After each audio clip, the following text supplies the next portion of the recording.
பாலியல் குற்றவாளி என ஞானசேகரன் அறிவிக்கப்பட்ட நிலையில் தற்போது அவர் புழல் சிறைக்கு கொண்டு செல்லப்படுகிறார். அவரது நீதிமன்ற காவலும் நீட்டிக்கப்பட்டிருக்கிறது. முழு விவரங்களோடு செய்தியாளர் மதியழகன் இணைப்பில் இருக்கிறார். மதியழகன், கூடுதல் விவரங்களை பதிவு செய்யலாம்.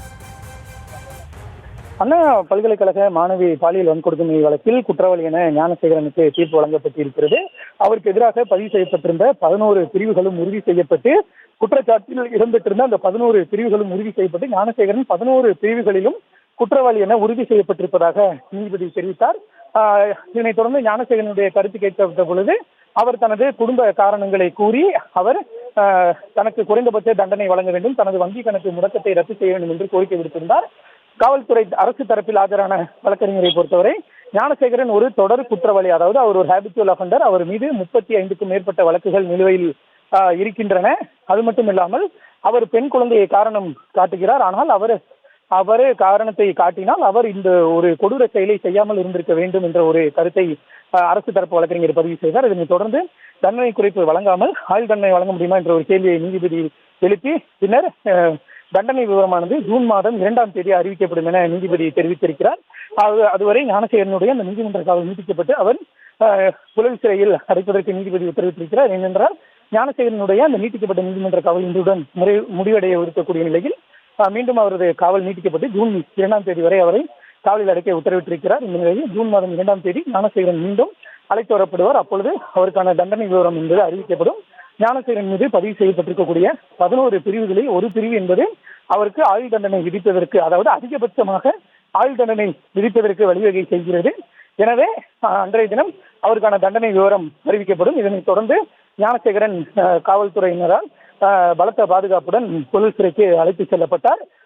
வரும்பொழுதும் அல்லது நீதிமன்றத்தில் வெளியே அமர்ந்திருக்கும் பொழுதும் முகக்கவசம் எதுவும் அணியாமல் அமர்ந்திருந்த ஞானசேகரன் நீதிமன்றத்தை விட்டு கிளம்பும் பொழுது மாஸ்க் அணிந்திருந்தார்.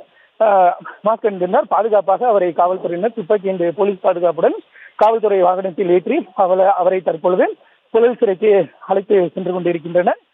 வாகனத்தில் ஏறிய உடனேயே ஞானசேகரன் அந்த தீர்ப்பினுடைய அந்த விரக்தியில் அவருக்கு முன்பாக இருந்த அந்த சீட்டின் மீது கையை வைத்துக் கொண்டு தனது தலையை சாய்ந்து கொண்டார்.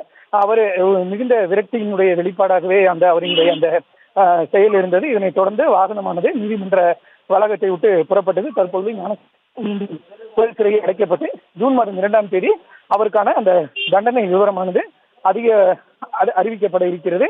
அன்றைய தினம் காவல்துறை, அதாவது அரசு தரப்பு கோரிக்கையை அதிகபட்ச தண்டனையான ஆயுள் தண்டனை விதிக்கப்படுமா என்ற ஒரு கேள்வி எழுந்திருக்கிறது.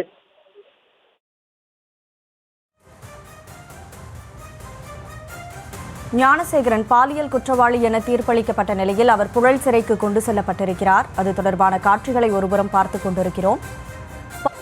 அண்ணா பல்கலைக்கழக பாலியல் குற்ற வழக்கிற்கு எதிரி ஞானசேகரனுக்காக நீதிமன்றத்தால் நியமிக்கப்பட்ட வழக்கறிஞர்கள் நானும் திரு ஜெயபிரகாஷ் நாராயணன் இருவரும் தான் இந்த வழக்கில் எதிரிக்காக ஆஜராகும்படி நீதிமன்றத்தில் உத்தரவிடப்பட்டது.